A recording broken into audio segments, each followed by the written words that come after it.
killer told boss he couldn't come into work because he murdered someone. A man who told his boss he could not come into work because he had just murdered someone has been jailed for life. Ian Robertson, 33, stabbed Robert Sempey, 38, in the throat, head and body at his home in Haydock, Merseyside, when they came back from the pub on January 19.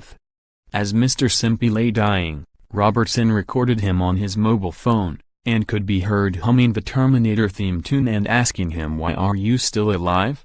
Jailing him for a minimum of 21 years, Judge Andrew Menery QC told him, "What you did then beggars belief. Having fatally wounded him, but while he was apparently conscious, you used your mobile phone to record his last dying minutes."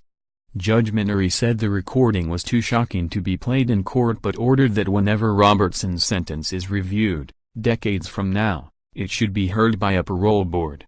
He said, "On it you can be heard clearly and calmly talking to Mr Sempey, asking him with feigned incredulity why he was still alive despite what you had done to him.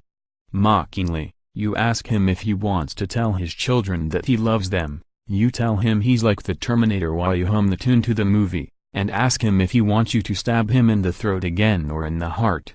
The defendant and his partner, Kirsty Jervis, 31, then moved his body into the garden of the property in Bailby Road and covered it with 2 doors, the Crown Prosecution Service, CPS, said. But police were alerted on January 21 by Robertson's employer, Anthony Millward, who received a number of WhatsApp messages from him. Mr. Millward messaged, "Is everything okay, mate?" Alex said that he wasn't in work today because of a family emergency. To which Robertson replied, "If you want the truth, mate, I murdered someone in my house last night so now need to fix it." Robertson went on to tell him that Mr Sempey was in the garden and he even went on to send him a photograph of his victim's blood-stained body. On Thursday, Robertson was jailed for life at Liverpool Crown Court and Jervis was jailed for 2 years and 8 months for assisting an offender.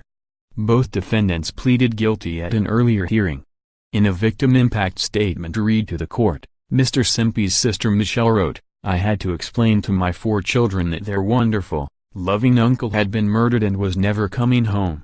Woman cruelly mocked for tiny engagement ring after sharing happy news online. Thousands of people fall silent to march in memory of Grenfell victims. Drug testers at festivals will tell you if that MDMA you bought is actually sugar. I then had to sit his daughter down and tell her that her dad had gone to heaven. He used to say to her, "Who's the best team in the world, babe?" And she would say, "We are, Dad. I don't think my family will ever be able to get over this and move on."